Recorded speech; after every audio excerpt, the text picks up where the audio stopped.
So, hey, it's Matt Haycox here, and today I'm here with Anya Garnis. Now, you may have seen her dancing professionally on both sides of the Atlantic. She's formerly of So You Think You Can Dance, Strictly Come Dancing, Dancing with the Stars, and she's also a star of Broadway and the West End and Las Vegas, as we've just learnt as well. So, thanks for joining me today, Anya. Pleasure. Great to see you. Look, I mean, obviously, I've just given everyone a kind of a very quick recap on your career, but can you just give us 60 seconds to fill in any more blanks? That was my career. Was that it? No. Right. Cut. That done. Yeah, no, well, I grew up I was born in Latvia, grew up in Siberia. Then as a teenager, I left home when I was 13. My parents kind of just kicked me out to pursue my dream. And as a teenager, then I took a chance and I came to the United States. How old was a teenager? Okay. I was 16. Yeah, and after that, I've been working as a competitive dancer turned amateur turned professional, and but then So You Think You Can Dance. I was just walking in the street, saw this huge line, decided to audition for So You Think You Can Dance. Didn't know what it was for, and the next thing it's kind of doors opened up, and I did Broadway and West End and Dancing with the Stars, and then 5 years ago I came here for Strictly Come Dancing. So, and how old were you when you first started to dance? I was very little. You're doing ballet classes as a 3-year-old or something? Pretty much. Whatever you hear, the typical Russian school is true. So, okay. At 2, I probably did gymnastics. At 3, they were preparing me really? for the Olympics. And then at 5, I decided to quit and start dancing. You do realise you're not allowed to leave today until you've taught me to floss and to twerk, by the way. So. The twerking, you and me both, we're going to work on it. that might be your hardest career move to date.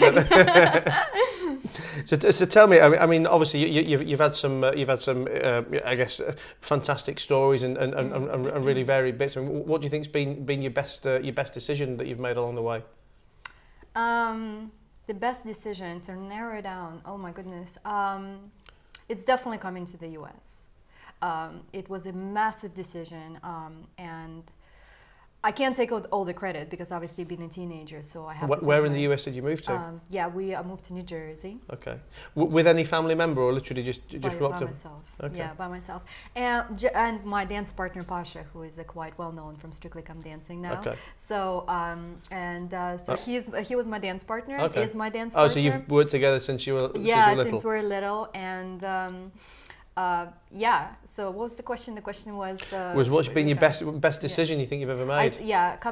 Having the courage to come to the US and you're not speaking the language, leaving your loved ones behind. I mean, all of the above, not knowing at that time when the next time you're going to see them. How long did you plan that move for? I mean, has it been something that, as a kid you thought, as soon as I possibly can, I'm going to get to the US, or do you wake up and book a flight next week? No, actually, great question. Thank you for that. I never thought about it. The only thing I knew was that I was different from everyone else in the sense of that I had dreams, but then I went to study law, and everybody was like, oh, I'm going to be a lawyer, but I was like, no, I'm just doing this for my brain because I love to read and this is interesting to me, but I'm going to have this and that. And people were looking at me, like my friends were looking at me like, you study law, you're going to be a lawyer. I'm like, no, I'm not. So I was very different and I had dreams. And then my best friend, who was already in the US, just called me one day and said, just pack your bags and take a chance and come over here. Okay. So you knew, my next question was going to be, did you know anyone there? Did you have, okay. Yeah, I had to this day, we're very good friends, and I've known him since I was 5. So he called me, he's like, just come, whether on your own or with your dance partner, which was Pasha at that time. So he's like, just come guys and you'll see. But you had no work lined up, you just landed there and... We landed there, all we had is just our talent. And so we were established or worked really hard. And your pointy ballet shoes. Yeah, yeah, exactly. Or 3-inch heels. And we had that, and then we ended up working with in this wonderful dance school. And on the second day, they literally put me to teach, and I didn't know. I literally just knew 2 words in English. So it was quite fascinating. So I was just about to ask you, what's the scariest decision that you've ever made, or scariest thing that's ever happened to you? I mean, I guess to many people they probably say, landing in the US at 16 years old, not knowing anyone. But I mean, even though that was the best decision you've ever made, would you consider that the scariest as well? Have you got a different answer for that? I actually don't think it was the scariest, because when you the younger you are, the less you know. The more ambitious you are, you just go for it. You know what I mean? I have a great moral support, my family and friends. So I've never felt scared. It's just I was blindly just going for the things that I wanted to achieve. And at that time, it was competitive career. But I would say the scariest of it all right now is actually for my career is now.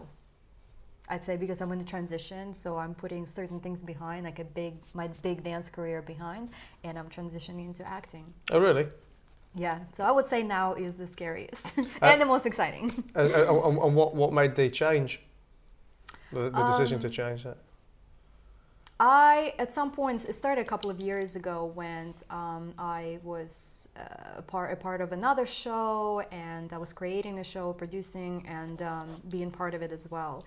It's just one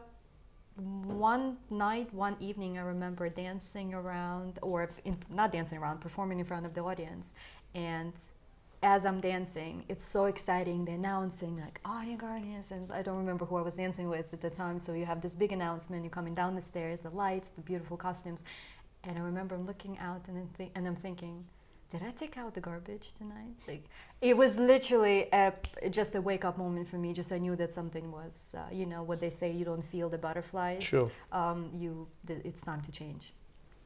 And have you been in any shows or is it TV acting, movie acting, theatre? What are you looking to do?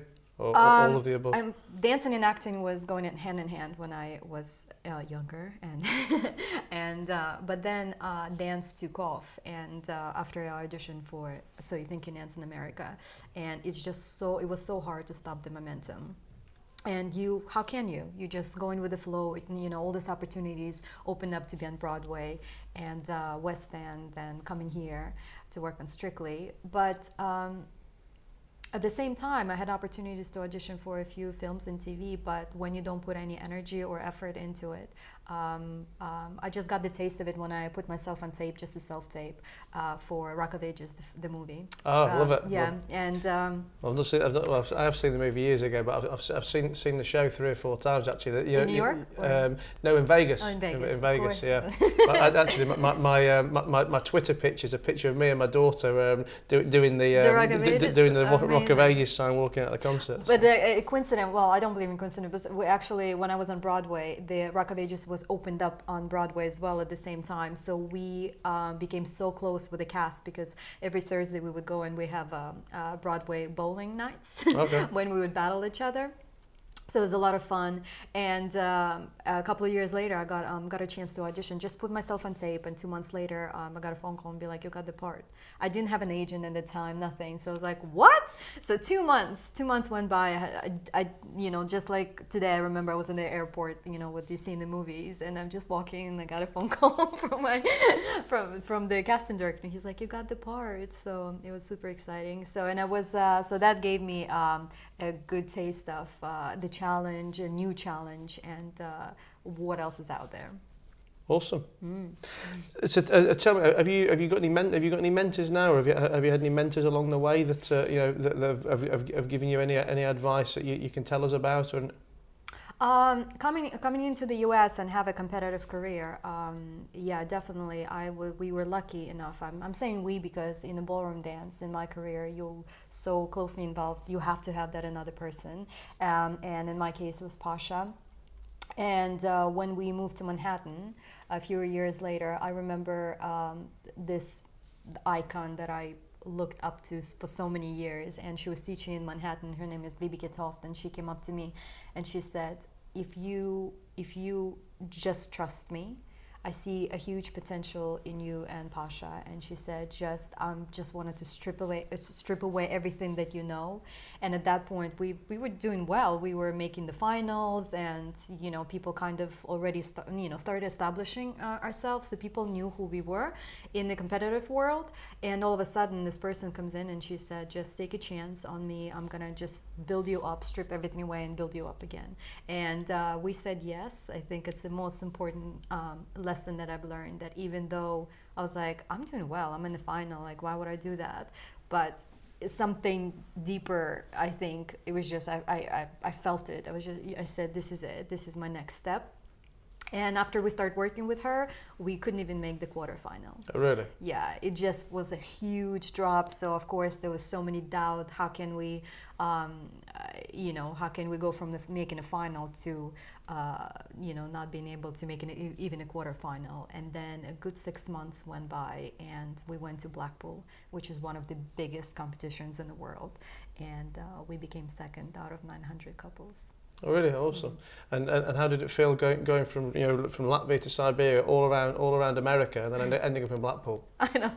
Blackpool's the place to be in England. Actually, I'm joking. You don't have to answer. Well, there might be someone from Blackpool watching. No, but funny thing you say that, because at that, you asked me if I was dreaming about being in the U.S. No, Dreaming about Blackpool? I never had an access to even to dream. Was like, oh my God, there's America out there. No, but because the competition for ballroom dancing in Blackpool is the most, everybody is so well known. It's huge, isn't it? It's huge, and so I knew of Blackpool. So trust me, when I made it to Blackpool, it was a big deal. You're the only guest I've ever had on here who said, "I know I made it." When I went to Blackpool. I went to Blackpool. Yeah. So it was it was awesome. So out of interest, how do you find the relationship with Pasha in so far as obviously there's the dancing side and you need to support each other, but do you ever find any kind of mentorship qualities for each other in that relationship, or are you kind of sick of the sight of each other by the end of the day, or do you think you can bring out the best in each other and be someone to talk to as well? Well, I mean, at this point in my life, Pasha and I, we've been dancing for 17 years. Oh, really? So it's, you guys are the same age. He's a bit older than me, but we started very little, and I think at this point we've gone through everything, thick and thin, and just, when you come to America, they say you're gonna have so many opportunities, people gonna approach you, and that was true. So it's just, you come in, you have new people, new opportunities, so people just reach out and be like, can you dance with me because I have a better title or something. So I think it's like anything else, or like any other relationship, you just have to trust, and I think it's very hard to find a person or a balance, because I'm the creative side, Pasha is more of a business side, more strategic, and like he's more doing the counts and now more listening to the music. So it is a great balance. I'm saying it was because it's not like we not dancing together anymore, but it's just because I want just to try something different. And Pasha and I, we've had our own show around UK for the past 4 years, which was really successful. But like a theatre style show. Yeah, awesome. But this year we just decided to give each other maybe just that creative space. So the next time we going to get together and create something, it's going to be bigger and better. That was going to be a question earlier, actually. I was going to say to you, when you actually do the performances, who writes the not the script, but whatever you call it, who writes the performance for you? Do you have a coach, or is that something that the two dancers make up together as well? Well, I think all the lessons and all the experience that we've had, I think I was fortunate enough that Pasha is still my dance partner. So when we would have a show together, I think we are the only couple that I know that are doing everything from 0 to 100, like 500 hats that we can wear. If we're wearing all of them. So how many times has he dropped you on your head? He actually never, not once. I mean, so when that happens, I mean, when you say, I mean, how does that? Obviously, you can't say from a personal experience, but how does that affect the relationship? If you've done a dance, he picks you up, he drops you on your head. When you just think, oh, it's part of the thing. We get back on with it. Or do you think, I want to fucking kill him? It's time to find a new partner. Depends on the. I mean, things did happen. I mean, yeah. I mean, I wouldn't say he never. I'm sorry not to make it very interesting, but he never. We're going to rewind. We're going to retake, and she's going to say she's been dropped on her head 6 times. By Pasha 500 times. No, I've been dropped on the head. Actually, just recently, I've been hit on the head during. I was invited to do in Blackpool. In the club. No, doing dance moves. No, actually, working on Strictly Come Dancing last year. Okay. I was invited to work along the side of a creative director, Jason Gilkison, and so it was during rehearsals. I was teaching somebody the piece of choreography that I knew very well, and he was one of the new pros, and he got so excited that somehow he put triple turn with a ronde. Next thing I knew, I was on the floor. They put like I ended up actually going to the emergency room really? with a concussion, and it was just back in August. But that was my first time when I actually like it was like boxing. I was out, and then when I opened my eyes, I mean everybody's laughing like, "Come on, really dancing concussion?" I'm like, "You don't even know." I didn't even know my name. Tell me, when the celebs first come on the show, I mean, how bad are they, or have some of them been taking secret lessons, or any of them any good? I guess I asked a question from a personal perspective. How can you teach anyone to be slightly good at dancing? I mean, like I am absolutely diabolical. I put my handbag down and I got my two left feet around it. All the great dancers are the same thing. Two left feet. No, you can teach absolutely anyone.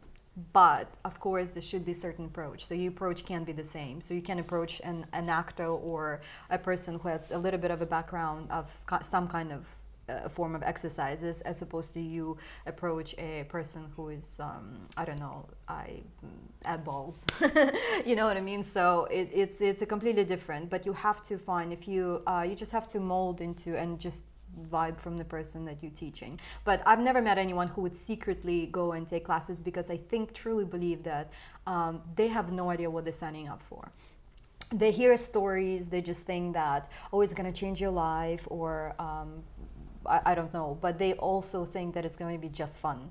And dancing can be that hard. And are you teaching the person you're partnered up with, or do you have like a coach who's putting the routines and stuff together for them as well? Oh no, you're doing everything. Oh really? Yeah, you're doing absolutely everything apart from a certain genres. I think they added like a contemporary dance, and if you are not a contemporary dancer, it's much easier to have a coach. But still, it's your idea, it's your song, and it's your vision. And then they all run off together as well, don't they? I can't remember not opening a tabloid and seeing someone from Strictly or from Dancing on Ice running off with their partner. Running off, yeah. I guess you got a story there for us. The Strictly curse is real to a certain extent, but I'd say, you know what, it's like everything else. If you're working when with you someone, work in such close environment, and if your relationship is not strong enough, there's nothing that won't stop you. So tell me, what's the best piece of advice you think you've been given? Ooh, the best piece of advice. Oh gosh, I met so many influential people, but I think the best one actually came at the darkest moment in my life, when my dance partner, best friend, Pasha, actually fell ill, and no one knew what was wrong, because there was something was wrong with his immune system. It was in the US, and it was actually very scary because it was literally between life and death experience. And after 2 months of being in the hospital, and we didn't have any family with us, and I remember we did have all our students who cared about us, and one of his students, after 2 months, when I'd been exhausted and sleeping in the hospital for 2 months, she came up to me, she took me by my shoulders, and she said, "You should go home." I was like, "No, Terry, it's fine. I'm not gonna go home. It's fine." I said, "I'm just gonna stay." And she said, "I just want to give you a piece of advice." And at that time, she was around 78. And she looked at me and she said, "You're a very strong person." And then she said, "I can feel that. But," she said, "you should learn how to accept help, or maybe ask for help and have a little bit more trust." Because she said one day you're really going to need it, and you're going to turn around and no one is going to be there because you just didn't need it, or you never asked for it. So I think years went by, and I think that's the best piece of advice, because I can apply it to my personal life. And have you found that you're more accepting of help now? It's still very hard, still working on it. So it's one of those, it's not about even accepting help. It's actually just being able to trust that people do care. But at that time it was very hard, because it was just the two of us, in the country. I was going to say. I presume a lot of that feeling was probably created from the background of landing in the US at 16, not knowing anyone, needing to have your guard up, needing to be strong. Yeah, I think so. And I do have it. I think a little bit in me. It's just that kind of a little bit of a Russian quality, just like I can do it on my own. But yeah, the interaction is important, and to ask and reach out, is important. So I always like to ask all my guests, obviously because my business is finance, if I was to invest in you, whether that's to fund a project, to give you a business loan, but in a different sector to what you're doing now, what would it be? I think it's such a relevant question for an artist, because sometimes we have a tendency of going with the flow. And if I were get a loan from you, I would say I definitely would put into creating my own film. And I have a project that is absolutely dear to my heart and so inspiring. So the next step would be that. I was fully expecting you to say you wanted to open a Harry Ramsden's franchise in Blackpool. In Blackpool, what? Retake. And tell me, thanks a lot for coming. But final question I always ask everybody as well is how would you like to be remembered when you're gone? Now that's not gone from this room, that's gone from the world, but you've got to answer the question as how it will be written on your tombstone. She lived to inspire. Short and sweet, I like it. Boom. Well, listen, Anya, thanks a lot for coming, and we can now go and do some flossing. Are you warmed up? I've been limbering up all morning. Let's do it. Listen, thanks a lot, guys. I hope you enjoyed it. See you again next week.